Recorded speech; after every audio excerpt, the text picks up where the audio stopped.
this is the last conversation of the year. I wanted to discuss goal setting and some different ways that I did that this year and what I learned from that because I made an art goals list that I did not complete by far, like really didn't complete. And then I was involved in the Reading Glasses Reading Challenge for 2022, and I did not complete that. Almost. I did 8 out of 10 things. So there's 2 things that I missed out on doing. But last year was the first year I did it, and I did complete it. So I kind of wanted to just talk about that because I was reflecting on it. So first of all, the Reading Glasses Reading Challenge was something introduced to me by a friend. He introduced me to the podcast, the Reading Glasses podcast, which is a book about literary life and culture, and it's really fun to listen to. They interview different people sometimes in the book community, the bookish community, and just have really cool conversations, and it's pretty lighthearted, but gets into some cool stuff. And they do a reading challenge every year where they give you 5 books to read, not specific books, but 5 types of books. And then they give you 5 book tasks. So I'll give you, this is 2022's, and I'll tell you about it. So the Reading Glasses Reading Challenge for 2022, books to read, a self-help book, a retelling, which basically is like, so in this case, what I read was Grimm Fairy Tales version of Alice in Wonderland. So it's taking a story, retelling it in a new way. The first book in a series, and a book by an Asian American or Pacific Islander author. And then the 5th one was a book that has been adapted into a film. Book tasks: watch the film from the book that you read that was adapted into a film. Ask someone what they're reading. Track your reading. Get into a reading streak of at least 10 minutes a day for at least 1 week straight. And then figure out your reading pathway. Now, I'm not going to get into all the details of what a reading pathway is, but that was just a task. So there's 5 books to read, 5 tasks to do, and I did not complete it. And I am not used to really doing a lot of goal setting in a structured way, like in a list. I think that a lot of the time I have been more loose with it and just been like, well, I'll just do better than I did before, and I just need to like work on this or work on that, and it's not a big deal, and just like, hey, if I'm just doing better than I was before, that's a win. And I don't think there's anything wrong with that, but it was kind of nice to have some direction and have some prompts that were given by someone else and kind of in this community of people that were doing things. And like my friend who introduced me to the podcast was doing the reading challenge last year and the year before that, I think, too. But he didn't do it this year at all. He just didn't really pay attention to it. And this year, when I was doing it, he's the only person I know that listens to this podcast or participates in that reading challenge. So that was the only person that I could connect with on that. But it was good to do.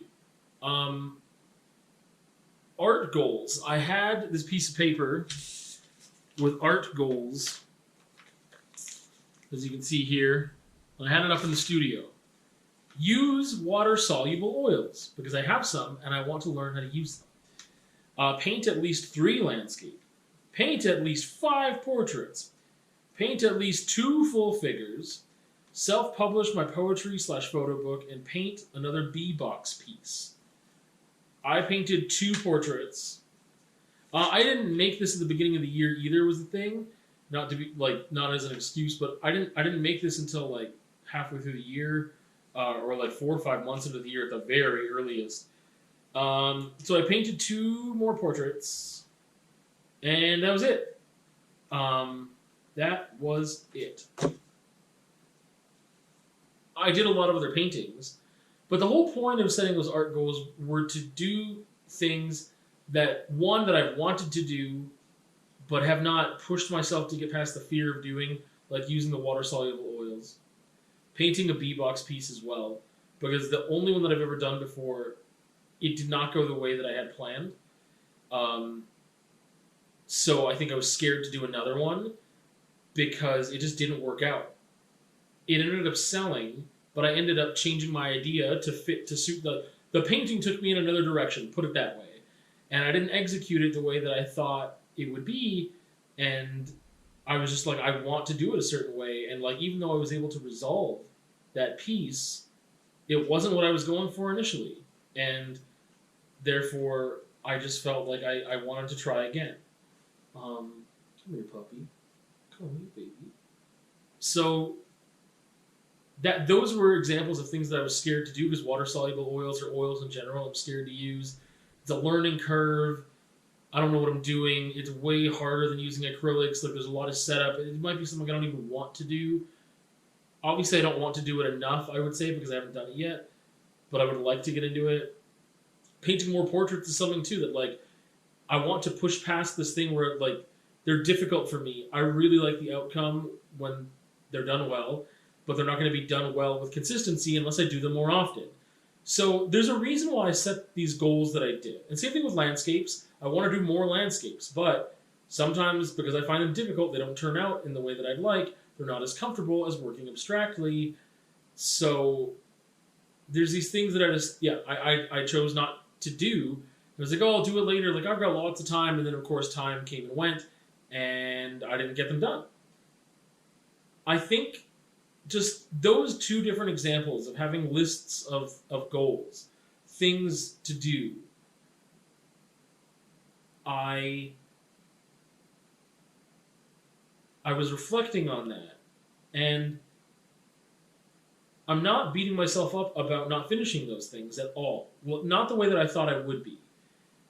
And in the case of reading glasses, there's some things that there was one specific thing that was really interesting to me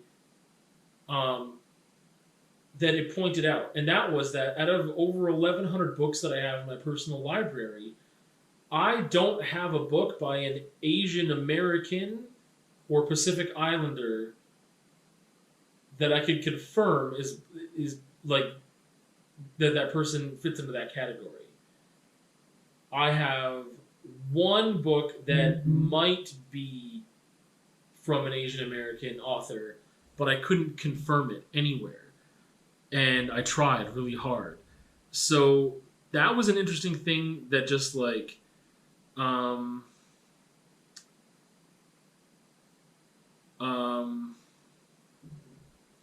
that was an interesting thing that came from the challenge. I didn't end up reading that book. I had one that I thought would be an Asian. Yeah, I couldn't confirm it, and it was just like, wow, I've got that many books, and none of them come from that category. And it made me just realize, like, well, how many other categories could there be? Millions, and I don't have books by them. But like, I have books by Asian authors. Yes, but by Asian Americans specifically, and then I was just like, it's kind of a dumb category anyway. Like, it's so specific and whatever. And the hosts of the podcast are American, so there's more reason for them to have that be a thing and to challenge someone to read that. The year beforehand, it was to read a book by an Indigenous person, and I had been putting off reading this Thomas King book I have, Green Grass Running Water. I had that in university as a textbook, and I never read it for this literary uses of mythology class. And I did read it last year in 2021's challenge. And it wasn't for me, and now I know that. Now I know that, Thomas King's not necessarily for me, and that's just the way that is. And that's okay. Nothing wrong with that. And I'm glad that I read it so that I know.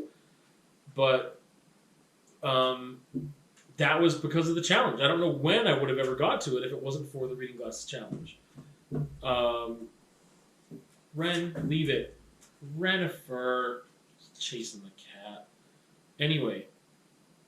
So I thought, okay, well, that if anything, it just makes me pay more attention to the books that I do have. And it's just kind of a nice reminder or refresher on certain books get published and certain ones don't, and sometimes that is due to things like race and culture, and not necessarily the race of the author always, but who they're writing about. And I think that sometimes, let's just say you had a black author writing about black people, and those stories being undervalued and being seen as not profitable, and there's no market for it, and it just that's an interesting thing to me. So not getting around to the other one, which is reading the first in a series, I just didn't have time.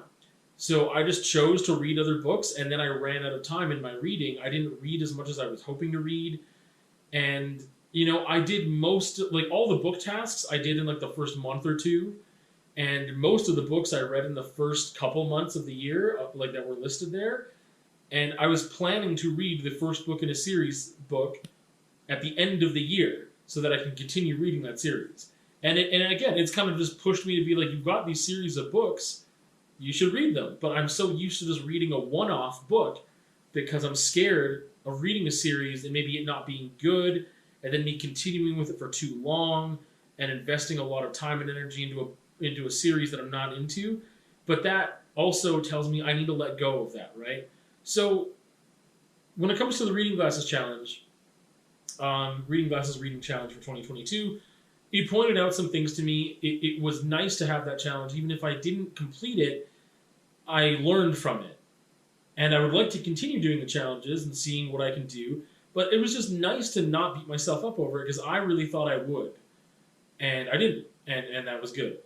Also, with the art goals, again, it showed me what I'm afraid of, and that I still want to do these things. I want to push myself to do these things. No, I didn't do them yet, but it shows me where some of the weaknesses are in my practice, because I didn't do these things, and and again, not beating myself up over it, but just like, okay, well, why didn't you do those things? Maybe it's because you also didn't paint as much as you were wanting to, and when you did paint, you just went to something easy, or you went like completely in the other direction and just did something chaotic and wild and experimental, which is awesome, and I love doing that. And then those things do push me. Ren is tired of me talking, I guess. So those I did things that pushed me, but I didn't. I have a very hard time going into the studio with a plan, and I think that if I can do that more, that would be great. Also, if I could do more work that is less mood-based, that would be really interesting to do, which landscapes tend to be like that. Sometimes portraits are like, again, things that I have to plan. If I just like, I'm planning to do an abstract, I have no idea what that abstract is going to look like. I don't necessarily know what colors I'm going to use. It is so mood-based. Whereas if I have to draw the picture of someone for a portrait, if I have to draw out the landscape and choose my color palette very carefully, same thing with a portrait, or doing these bee boxes or things like that, like, there's more work involved there that I'm scared to do. And I've done it before, and I know that I can do it, and sometimes I really love the results. And I want a more consistent art practice. Therefore, I should be doing that. So I say, setting these goals in the way that I have, despite the fact that I wasn't successful in completing them all, I feel successful in that I learned from them. Because that is the purpose of doing this, is that it's not to just check a box. It's that I get something from it. Is that I take something away from it. And I learned certain things about myself, my reading habits, and about just reading in general, and about books, and about whatever, and also about my artistic practice. I learned those things by creating these goals. And I would like to continue doing that. So for next vlog, I'm going to give you the new Reading Glasses Challenge after I listen to the podcast and know what it is. So you can join me in that if you'd like to try that out. Because I definitely have read some books that I otherwise would not have read, maybe ever, or definitely not read as soon, if I didn't do that challenge. And I think that was really good, and I appreciated it. And, doing the art goals, I'm going to come up with maybe some different ones, but I'm going to keep some of those ones on there. And it helps me just understand, too, what are realistic goals? And if they're not that realistic, is that okay? And why not, right? What am I trying to do with my goal setting? Like, just by participating in the act of creating a list of things I want to accomplish, it is beneficial. 100% beneficial. As long as you can separate from it enough to not be upset at yourself and have an unhealthy relationship with goal setting. I think that it also shows me where my weaknesses are with my discipline and where maybe I am growing in that area and where I need to do more work.